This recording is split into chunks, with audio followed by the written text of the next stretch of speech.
Good morning, my dear students. Today we are coming on. Firstly, we are going to start with open interval and close interval. After that, we are going to start our exercise 1.3. First of all, what is open interval and what is close interval? Open interval का मतलब बहुत simple सा है. मैंने ये एक set लिख दिया और सेम एज मैंने उसको लिख दिया इस फॉर्म में. ये जो है ये ओपन इंटरवल को शो करता है और ये जो सेकेंडली जो मैंने लिखा हुआ है ये शो करता है क्लोज इंटरवल को. ओपन इंटरवल का मतलब होता है जो एलिमेंट आपको दिए हुए हैं वो कंसीडर नहीं होंगे, वो एलिमेंट्स कंसीडर नहीं होंगे. और क्लोज इंटरवल का मतलब होता है कि जो एलिमेंट्स आपको दो दिए हुए हैं वो भी कंसीडर किए जाएंगे. जैसे देखो, यदि इसको अपने सेट्स की फॉर्म में लिखना चाहें तो कैसे लिखोगे? ओपन इंटरवल है, छोटा ब्रैकेट लगा हुआ है. यदि सर्कुलर ब्रैकेट लगा होगा तो वो शो करेगा किसको? ओपन इंटरवल को. सर्कुलर ब्रैकेट यदि लगा होगा तो वो शो करेगा ओपन इंटरवल को. यहाँ देखो सर्कुलर ब्रैकेट लगा हुआ है तो ओपन इंटरवल है. ओपन इंटरवल का मतलब ये दोनों ही एलिमेंट कंसीडर नहीं किए जाएंगे बिकॉज दोनों साइड ब्रैकेट सर्कुलर है. तो देखो इसको कैसे लिखोगे? इसको लिखा जाएगा 2, 3 एंड 4. मतलब 1 से 4 के बीच के जितने भी एलिमेंट हैं वो लिखे जाएंगे. ना तो 1 कंसीडर किया जाएगा और ना 5 कंसीडर किया जाएगा. यहाँ देखो ब्रैकेट लग गया स्क्वायर और जहाँ पे स्क्वायर ब्रैकेट लग जाता है उसका मतलब होता है क्लोज इंटरवल. जहाँ पे स्क्वायर ब्रैकेट लग जाता है इसका मतलब होता है क्लोज इंटरवल. तो इसका मतलब क्या है? 1 से लेकर के 5 तक के सारे एलिमेंट कंसीडर होंगे जिसमें 1 भी कंसीडर किया जाएगा और 5 भी कंसीडर किया जाएगा. तो इसको अपने कैसे लिख सकते हैं? 1, 2, 3, 4, 5. This is the part which we are going to cover. तो अब देखो मैंने जैसे ये लिख दिया, ये लिखने का मतलब क्या है कि भाई जो 2 है वो तो कंसीडर नहीं होगा. इसका मतलब क्या है? जो 2 है वो तो कंसीडर नहीं होगा और जो 6 है वो कंसीडर होगा. 2 जो है वो तो कंसीडर नहीं होगा और जो 6 है वो कंसीडर होगा. तो देखो इसको सेट फॉर्म में कैसे लिखोगे? 2 कंसीडर नहीं करना है तो 2 नहीं आएगा. 3, 4, 5 और 6 के साथ ब्रैकेट स्क्वायर है तो क्या आएगा? 6 आ जाएगा. इसी को यदि नंबर लाइन पे शो करोगे तो इसको नंबर लाइन पे शो करने के लिए देखो ये मेरे को नंबर लाइन दी हुई है, ये मेरे पास है डॉट 1 को शो कर रहा है, ये जो डॉट है वो शो कर रहा है 5 को. अब देखो ना तो 1 कंसीडर करना है ना 5 कंसीडर करना है. तो इसके जो सेंटर का पार्ट है डॉट्स ब्लैक नहीं करोगे, बाकी जो पार्ट है उसको क्या कर दोगे आप लोग? डार्क कर दोगे. This shows the part of open interval. देखिए डॉट्स को मैंने डार्क नहीं किया है जबकि मैंने रिमेनिंग पार्ट को क्या कर दिया है? सर्कुलर कर दिया है, डार्क कर दिया. सेकंड देखो क्लोज इंटरवल को शो कैसे कर सकते हो?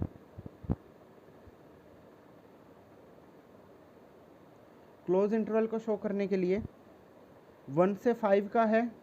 देखो ये अपने पास आ गया, वापस 1 का डॉट बनाओगे और ये डॉट शो कर रहा है 5 को, ये डॉट शो कर रहा है 1 को, ये डॉट शो कर रहा है 5 को. तो देखो अब अपने को 1 और 5 के बीच में कवर करना है तो 1 भी कंसीडर्ड है, 5 भी कंसीडर्ड है. तो देखो 1 को भी ब्लैक कर दो, बीच वाला पार्ट कलर्ड होगा ही होगा और 5 को भी क्या कर दिया जाएगा? कंसीडर कर दिया जाएगा. आया समझ में? इसी तरीके से मेरे को शो करना है 2 और 6 का ये वाला इंटरवल. तो देखो क्या करोगे? ये अपने पास एक लाइन है,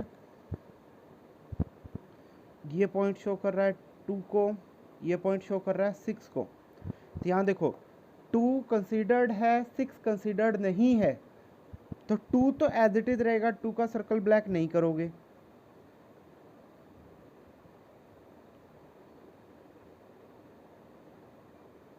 जबकि 6 के सर्कल को क्या कर दिया जाएगा, ब्लैक, डार्क कर दिया जाएगा। Is it clear?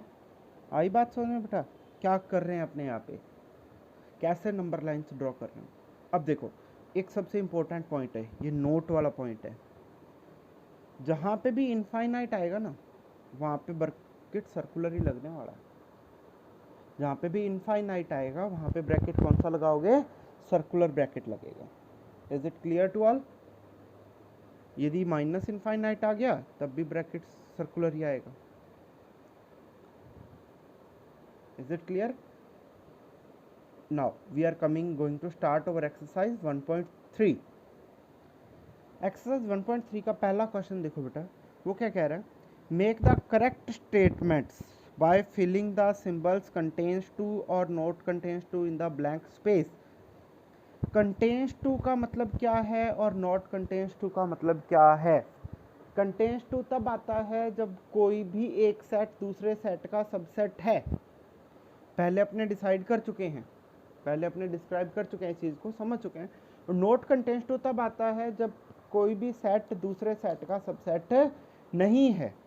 तो देखो बेटा 2 3 4 इस पूरे सेट का है या नहीं है, सबसेट है, तो यहाँ आएगा कंटेन्स टू। देखो 2 भी है यहाँ पे, 3 भी है और 4 भी है, मतलब जो आपको ये वाला सेट दिया हुआ है ये पूरा का पूरा इसके अंदर कंसीडर किया जा सकता है, इसका सबसेट माना जा सकता है। तो इसका मतलब यहाँ आएगा कंटेन्स टू। अब यहाँ देखो ए बी और सी, सेकंड देखो क्या दिया हुआ आपको, B comma C comma D. अब यहाँ ए है, यहाँ ए नहीं है, बी है सी है, क्या इसको सबसेट मान सकते हो? क्या इसके सारे एलिमेंट इस सेट में कवर हो रहे हैं? नहीं हो रहे हैं, तो यहाँ क्या आएगा आपके पास, नॉट कंटेन्स टू आएगा। इसी तरीके से देखो बेटा, x is a student of class 11th is your school, of your school.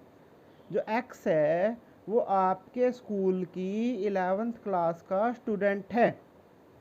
Secondly जो उसने दिया हुआ है वो क्या दिया हुआ है, X is a student of your school. पहला वो बोल रहा है कि एक्स आपके स्कूल की 11th क्लास का स्टूडेंट है, दूसरा वो बोल रहा है कि एक्स आपके स्कूल का एक स्टूडेंट है। तो जो बच्चा आपके स्कूल की 11th क्लास का स्टूडेंट है वही आपके स्कूल की स्कूल का भी तो स्टूडेंट है, तो ये सबसेट है या नहीं है? तो यहाँ आएगा कंटेन्स टू। जहां एक कंडीशन दूसरी कंडीशन को कंप्लीटली सेटिस्फाई करती है, एक कंडीशन दूसरी कंडीशन का पार्ट है, वहां आएगा कंटेन्स टू, अदरवाइज आएगा not contains two. X is a circle in plane, X एक सर्कल है किसी भी प्लेन में।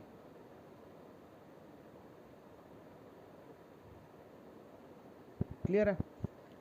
दूसरा वो बोल रहा है X is a circle in the same plane with radius 1 unit. अब देखो ये वाली जो कंडीशन है, फर्स्ट जो कंडीशन है, इसमें रेडियस कुछ भी हो सकती है, 0 हो सकती है, 1 हो सकती है, 2 हो सकती है, 3 हो सकती है, 5 हो सकती है, 7 हो सकती है। बट सेकंड वो क्या दे रहा है, सेकंड वो दे रहा है कि x is a circle in the same plane और विद रेडियस 1। सेकंड में उसने बोल दिया कि भाई सिर्फ 1 ही मीटर की रेडियस है, 1 ही यूनिट की रेडियस है। तो फर्स्ट कंडीशन बड़ी हुई है, सेकंड कंडीशन बड़ी हुई? यहाँ पे अपने पास फर्स्ट कंडीशन बड़ी है। फर्स्ट कंडीशन सेकंड कंडीशन में कंटेन नहीं करेगी, क्योंकि फर्स्ट में जो सर्कल्स हैं वो किसी भी रेडियस का हो सकता है, बट सेकंड में जो सर्कल है उसने स्पेसिफाई कर दिया कि भाई 1 यूनिट का चाहिए। तो यदि ये बोलता कि ये इसको कंटेन कर रहा है, सेकंड कंडीशन कंटेन्स फर्स्ट, तब तो आता यस कर रही है। बट वो बोल रहा है कि first condition contain second, first condition second condition को कंटेन नहीं कर रही है, फर्स्ट सेट बड़ा है। थर्ड देखिए, X is a triangle in a plane. पहला तो बोल रहा है कि एक्स ट्राइंगल है प्लेन में।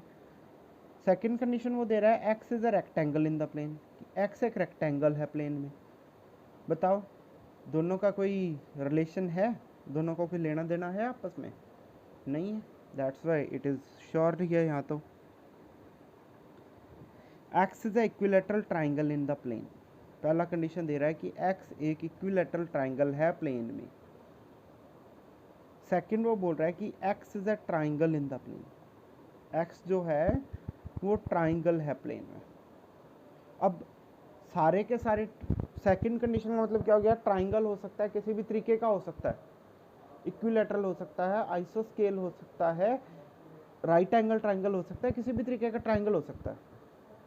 फर्स्ट कंडीशन में वो क्या कर रहा है, अपने को स्पेसिफाई कर रहा है कि जो ट्राइंगल है वो आपके पास क्या है, वो सिर्फ और सिर्फ इक्विलेटरल है। तो फर्स्ट केस छोटा है और छोटा होने के साथ साथ कवर भी कर रहा है सेकंड केस को।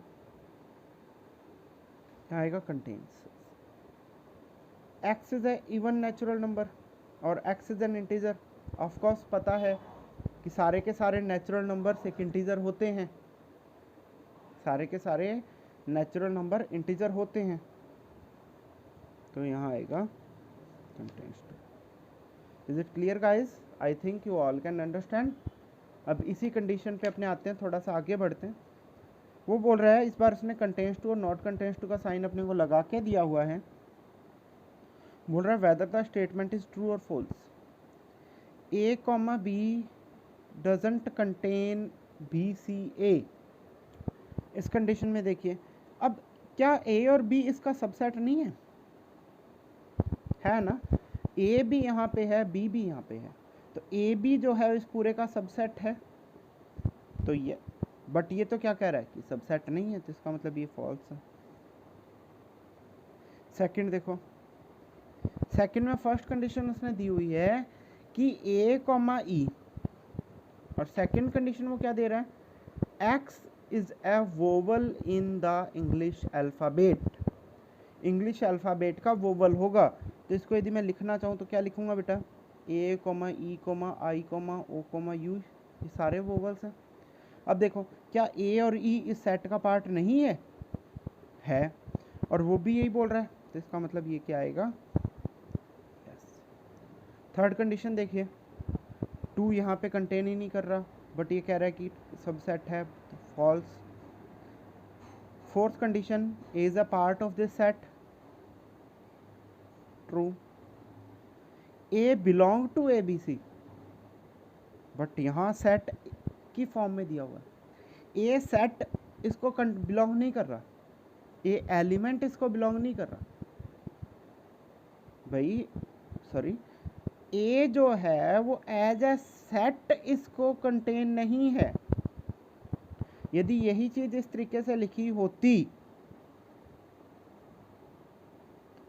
और फिर बिलोंग टू आता, तो ये जो पूरा पार्ट है ये इसका सेट है, इसका पार्ट है, ये जो है वो इसका एक एलिमेंट की तरह काम कर रहा है, तो इसका मतलब यहाँ बिलोंग आएगा। बट यहाँ वो क्या दे रहा है, यहाँ ऐसा कुछ नहीं है, इस केस में एक एलिमेंट है, तो यहाँ पे क्या है, बट ये बिलोंग का साइन लगा रहा है, तो that's why it is not true, it is false.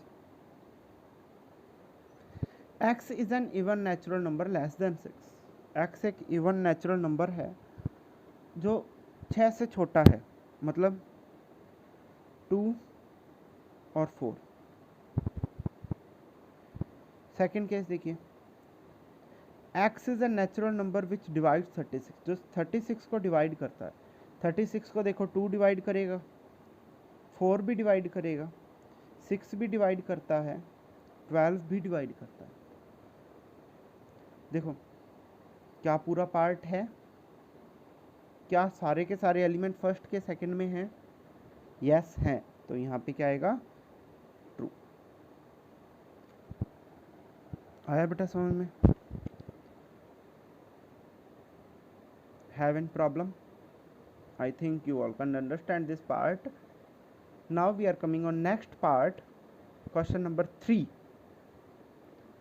Question number 3 देखो अपने को क्या कह रहा है बेटा, क्वेश्चन नंबर 3 अपने को कह रहा है कि भाई एक सेट दिया हुआ है अपने को। चलो इस बार अपने पेज पे आता हूँ, थोड़ा सा चीज़ एक समझाता हूँ। यहाँ देखो,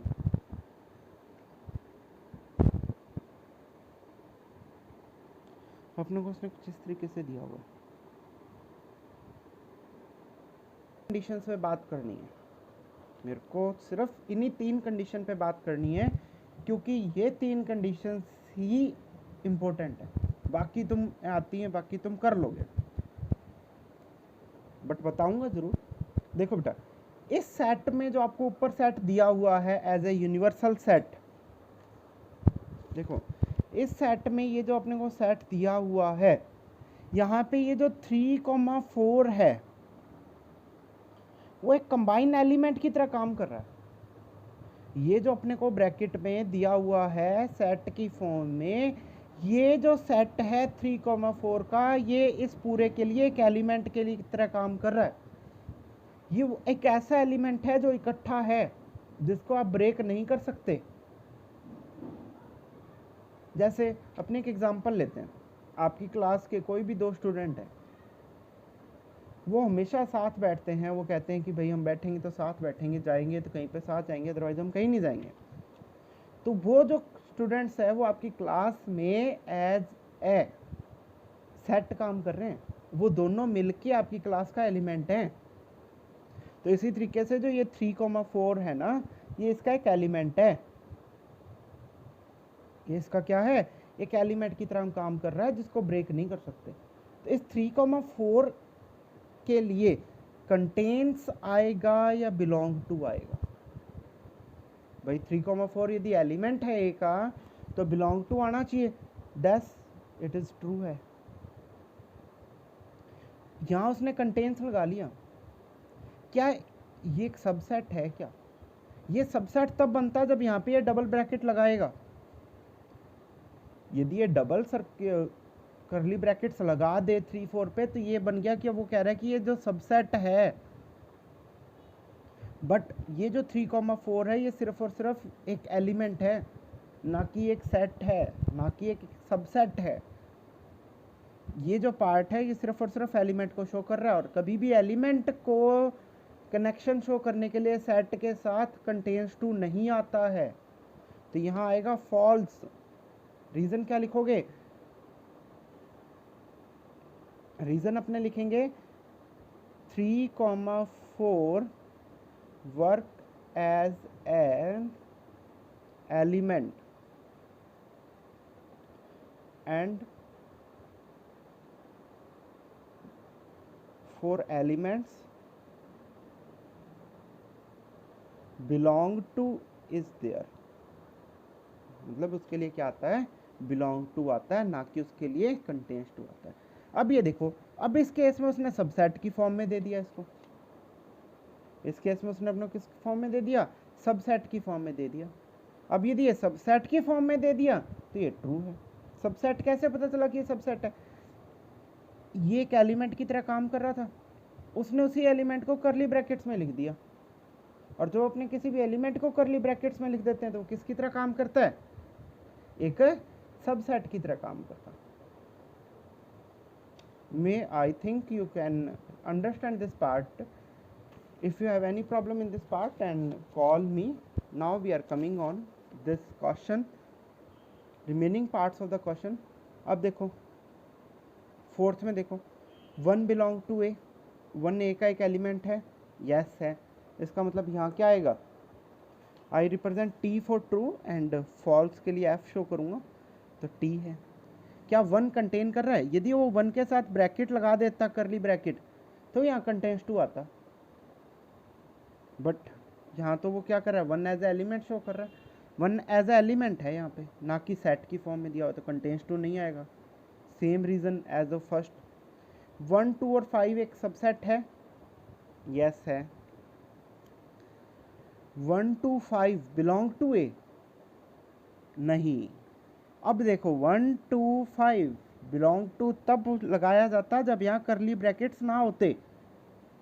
जहां करली ब्रैकेट आ गया मतलब वो सबसेट दे दिया अपने को। जब भी किसी एलिमेंट पे करली ब्रैकेट लगा दिया इसका मतलब सबसेट दे दिया। 1 2 3, क्या 3 और 4 को ब्रेक किया जा सकता है? नहीं किया जा सकता, तो फॉल्स है। अपने यहाँ पे रीजन दोगे कि 1 2 और 3 और 4 को आपस में ब्रेक नहीं किया जा सकता है। 5 बिलोंग टू ए, 5 इसमें एक एलिमेंट की तरह दिया हुआ है क्या? मैंने क्या बोला था, 5 एज ए सबसेट काम करता है, नॉट 5 एज एन एलिमेंट काम करता है, तो ये फॉल्स है। क्या 5 कंटेन्स है? यस, 5 एक सबसेट है, 5 ऑलवेज एक सबसेट होता है। नेक्स्ट देखो 5 को, अब देखो 5 यदि अपने करली ब्रैकेट्स में लिख दिया था 5 फिर एलिमेंट हो गया, तो ये भी क्या हो जाएगा, फॉल्स हो जाएगा। भाई 5 यहाँ पे कोई इंडिविजुअल थोड़ी दिया हुआ है, यदि यहाँ पे 5 एक इंडिविजुअल इस तरीके से दिया होता साथ में लगा के, तब अपने इसको इस फॉर्म में लिख सकते थे, अभी अपने इसको इस फॉर्म में नहीं लिख सकते। I think guys you all can understand this part. If you have any kind of any problem in this part, then directly call me to understand this. Thank you guys, have a nice day.